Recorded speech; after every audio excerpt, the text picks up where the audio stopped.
Okay, so again, this is page 13 of the reference tables. And oh, I do also want to acknowledge that thank you all for popping on today. It's always good to see you, even though it's not like I can't see you on the video. It is just nice to see even your names pop up and to know that you're on the other side of my screen. I miss you guys very much. So this is page 13 of the reference table. Typically, in a normal school year, you'd spend more time, a lot more time on this page. It's helpful though. You can convert temperatures without having to do the math. So there's Celsius in the middle, Fahrenheit, Kelvin. Let me actually zoom in a little bit. Let me see if this will work. Okay, not really. There we go. All right, so you have the Celsius at the top. Fahrenheit is what we use. Celsius is what pretty much everyone else uses. And then Kelvin is used a lot in like chemistry and sciences like that. So it's a quick way to convert between different temperatures. So that's a helpful thing to know. And then over here is pressure. We typically use pressure in millibars, like on the weather maps, they'll talk about the millibars. But some barometers measure in inches of mercury. Hg is the abbreviation for mercury. So back in the day, before they knew how toxic mercury was, their barometers used mercury, and they could tell by how the liquid moved, how the pressure was. If it was low pressure, the liquid would be higher, and high pressure get pushed down by the atmosphere, so it'd be lower. All right, but our focus today, we'll be using this bottom section on here in a minute. So I'll go over that really quickly. I went over it in the notes a little bit, but we'll use it on the back of the worksheet. So I'm essentially going like over all the answers on that worksheet right now. So if you have it handy or a piece of loose leaf handy, you can copy over what we're talking about. If you already submitted it, but you want to check your work, feel free to do that. If you make corrections, I haven't graded this assignment yet, so you're welcome to resubmit the work if you'd like to. Okay, so this is the worksheet that I'm talking about. All right, so let me just let Ari in here. So let's see. All right, there we go. Sorry about that. All right, so station models are used on weather maps to represent weather information. And it's important because you can't really make a good forecast if you don't know what's going on right now. Like if you start off incorrect, it's hard to correct yourself later on. So station models are used to represent weather data across a large area. It could be regional, it could be nationwide, but it puts a lot of information in one spot. So one of the things represented on the station model is pressure. And pressure is, let me just get rid of that reminder, that'll go away. Whatever. One of the things represented on the station model is pressure, and it goes one of two ways. So it says to convert station model code to millibars, do the following. You look at the first number. If it's 6 or higher, you put a 9 in front, decimal between the last 2 digits. If the number is 5 or lower, you put a 10 in front, decimal between the last 2 digits. So that's what we'll use for over here. Going to station code is super easy. All you need to do is take the last 3 numbers, drop the decimal, drop the units. So I'm going to move this out of the side just so I can write. So I'll just orient myself here. A little different than writing on a whiteboard behind me. So if I have 1018.0, all right, and that's the one in millibars, I'm going to take the last 3 numbers, drop the decimal. So my answer is 180, and I gave that one as an example when I posted the worksheet. For number 2, it's 1018.4. Last 3 numbers, drop the decimal, so it's 184. All right. Number 3, it was 982.2. All right, and then like if I were really representing it, the millibars would be there as well. But that's at the top of the column, so it's represented in that spot. Drop the units, drop the decimal, last 3 numbers. So it'd be 822. For number 4, it is 975.6 millibars. Drop the units, drop the decimal, last 3 numbers would be 756. For number 5, we have 984.8. drop the decimal, last three numbers, 848. Okay. So I'll just do one more. So for like number 6, I have 1000.1, last three numbers. So this one's a weird one. This is one that students, like in class, when we go over it, like I'd use name picker to go over it. And this one was missed a lot. A lot of students would just say 1, but it's really important that you have 0, 0, 1. You need to have all three. And the reason why is that when you convert it back the other way, you need those numbers there to hold the place. Okay, so I am going to quickly go over the other answers so you can check them, but this is the process on how you find going from millibars to station code. So what that means is that when I go to my circle, which represents the station that I'm doing the weather for, when I do the pressure, which goes in the upper right, I do 0, 0, 1. That's where it'd be represented, right? So let's say it's overcast, so it stands out a little differently, right? So it's totally filled in at the station. This would be the pressure. So that's the 3-digit code that we just found would go in this spot in the upper right. No units, no decimals, just the 180, the 184, the 822, the 756, the 848, the 001. The other answers, let's see, for number 7, actually what I'll do is I'll just stick my key up there. I'm going to erase this really quick though, because the other way is a little bit more complicated. It's not super hard, but it just is easier when you can see it. Okay, so this is the rest of my key if you want to take a look at that. Okay, so for number 7, 1018.2, last 3 digits is 182. 989.1, last 3 digits is 891. For number 9, 988.8, last 3 numbers is 888. And for the last one, 1011.1 would give me 111. Okay, so that's for that side. If you have questions at the end, I'll stop the recording on here, and then I'll open it up for questions. So if you have anything you want me to go over or explain further, you're welcome to ask. All right, now going on to the other side of this. So we're looking at this side of this. So we're using the rules at the top for this one. So you're going to look at the first number.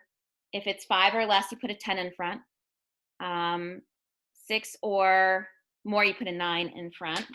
So let's see. All right. So let me get my board here. Okay. So if I have the 206, look at the first number. It's 5 or less, so I'm going to put a 10 in front, decimal between the last 2 numbers. So my answer for that one would be 1020.6 millibars. So you don't need to write the millibars in because it's given to you at the top of the chart, but if you want to, for convention, that's fine. For number 12, it's 281. So I look at the first number, 5 or less, put a 10 in front, decimal between the last 2 numbers, it's millibars. 13, 080, look at the first number, 5 or less, 10 in front, decimal between the last 2 numbers, millibars. 14, 168, look at the first number, 5 or less, 10 in front, decimal between the last 2 numbers. 15, now this is one that's going to actually change, right? For all of these so far, it's been less than 5, so I've been putting a 10 in front, but this one's different because my last number is 6 or more, so I'm going to put a 9 in front, decimal between the last 2 numbers.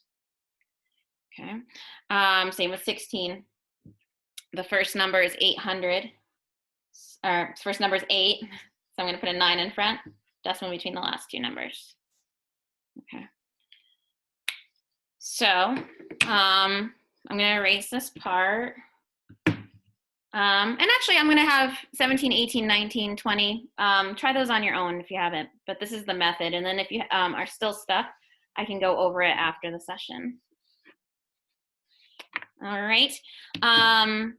So for the next one, let's see here. My laptop fell asleep. Just 1 second. All right, so we're going to flip it over to the back.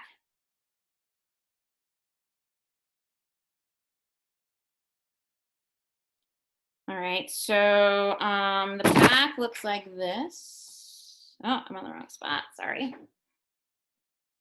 Go. Sorry about that. All right, so the back. Now this is where the reference table comes into play. Okay, so let me just explain that really quickly. It was in the notes, but it might have been confusing. Let me just here. Okay. Okay. So so we're down here. Now this is just an example, right? Zoom in a little bit. All right. So this is just an example of numbers at a weather station. So you don't want to use these numbers. It's just an example. So this is a station model, meaning like this is what you would see on a weather map. So from this information, I can find out my temperature and my dew point and everything else. So next to it explains what's in each spot. So the temperature is in the upper left. Visibility is how far you can see. It's important for driving, but it's really more important for like aviation or flying. Like distance is important when you're up in the air for sure. Present weather is here, and this is something I couldn't really explain super well in the notes because I didn't have the setup going. So this is the present weather. Now, right now, where I am in Hopewell, it's not doing anything outside right now, so that would be blank. But later on today, we might see some rain, so that would be filled in with a dot. So the snow, let me see if I can move this over without knocking down my tower here. The snow is down here. So this symbol is the one that matches with this symbol up here. So these symbols match, so that's snow. So there's also sleet, which goes with snow, winter weather, freezing rain, fog, haze, snow showers, rain showers, thunderstorms, hail. Sometimes you'll see the R, thunderstorms with the triangle on top is hail. Smog is a pollution that makes the visibility lower. Rain, and if you had multiple dots, it would be heavier rain. And then this little apostrophe looking thing would be drizzle. So that symbol goes in there, but you won't always have present weather because if it's like clear skies and it's not precipitating or foggy or hazy or whatever, then you would just leave it blank. Dew point is here. That's the point of condensation. So the closer your temperature is to your dew point, the higher your humidity, the better the chance of clouds and precipitation. All right, your wind will change. So in this case, the winds are from the southwest. If it's pointing straight down, it'd be south. If it's pointing off to the right, it'd be east. If it's pointing straight up, it would be north. A whole feather, which is this little thing here, is 10 knots. A half is 5. If it was just 5, this top feather would be missing, right? So it's like a little flag, like a little bit down the pole, just because that way it stands out as just 5. So this is 15 total. If there's 2 long lines, it'd be 20, right? And so on. So you just add them together. So 1 knot is about 1 mile per hour, about the same. Precipitation over the last 6 hours goes here. This is your barometric trend. That means what your pressure is doing. So if the pressure is going up, I can expect my weather to get better. If the pressure is going down, I can expect the weather to get more stormy. And then those station pressures that we just figured out on the front, this would go in the upper front, like in the upper right here. Okay, so we use this to answer this. Okay, so let me go through. I'm going to go through 2 of these just to make sure you have the hang of it. I'm going to leave the third one open. If you have questions on it, then you're welcome to stick around after the session and ask me to go over it specifically. But I don't, I want to give you a chance to actually work on it a little bit on your own, so I'm not doing all of it. So I'm just going to model how you do it. See what I did there? Station model modeling. Show you how to do the process, and then give you a chance to do the third one on your own. At some point, I am going to give a quiz on this stuff. I'm going to put it in a Google form. It's going to mix up the questions and answers and all that stuff. So you should be familiar with the process. So that's why I want to give you at least one to do on your own. So let me just move these markers out of the way. All right. All right. So temperature is this number here. So in this case, this would be 89, but you need to put the degrees Fahrenheit in. Okay, so make sure you have units on that. Your dew point is in the lower left. So 87 degrees Fahrenheit. Present weather is this symbol here. Now, for some reason, the font that they use to make this worksheet, the dots look like diamonds. So it's just a thunderstorm or a thunder shower. The dot above it just means rain. Okay, so present weather is thunderstorm. Thunderstorm's fine. If you do thunderstorm with showers, that's fine. All right. Cloud cover is 100% because this is totally filled in. All right. And actually all 3 of my stations, 100% cloud cover. You could say overcast, that means the same thing, but cloud cover is 100%, totally covered for all three in this case. All right, wind direction. If you need to draw a compass, then do that. This wind is out of the southeast, right? It's the direction that it's pointing in, it's when the wind is coming from. So if I was facing towards the southeast, I'd feel the wind on my face. Wind speed, I have a whole feather and a half feather. So this is 10 and this is 5. So my wind speed here would be 15 knots. If you did 15 miles an hour, I'm not going to take off for that. All right, pressure in millibars. So I need to use my skills from the front on this. So I have the 103. All right. So look at the first number. It's 5 or less. So I'm going to put a 10 in front. Decimal between the last two numbers, millibars. All right, so that's my pressure.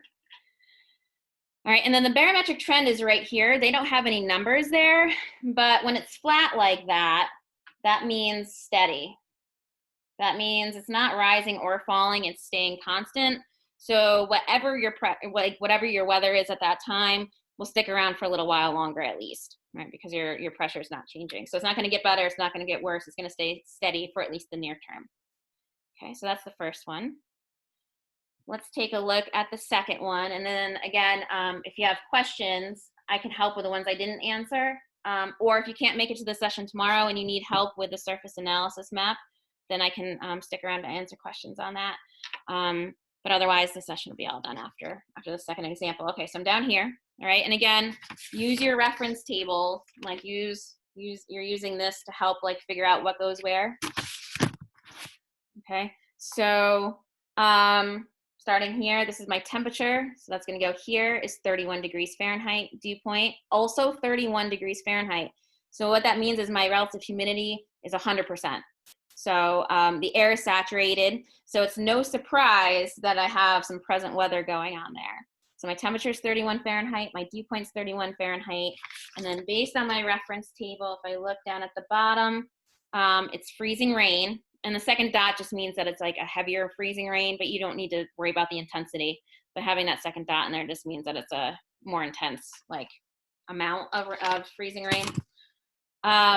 So your temperature and dew point need to be close in order to have precipitation, but they don't have to be exact. Like 89, 87 is close enough. It needs to be close to 100%. So as long as it's within a few degrees, the temperature and the dew point, then your chance of precipitation goes up in cloud cover. All right. Cloud cover is 100%. Wind direction, this one's also southeast at 10 and 5, that's 15 knots. Okay, so the wind direction is southeast, wind speed 15 knots. Pressure in millibars. All right, so let me decide what direction I'm gonna go here. I'll push this up. All right, so I have 0, 0, 3. First number is 5 or less. I stick a 10 in front, decimal between the last two digits, millibars. Okay, so that's my pressure. And then the trend this time, because it's slanting down, so it's slanting down like that, means that the pressure's falling, which means it's just going to stay unsettled. The pressure is dropping, so it means that like more stormy weather is moving in. Okay, so that's all that you need to do for that activity. Let me actually just stop my recording here.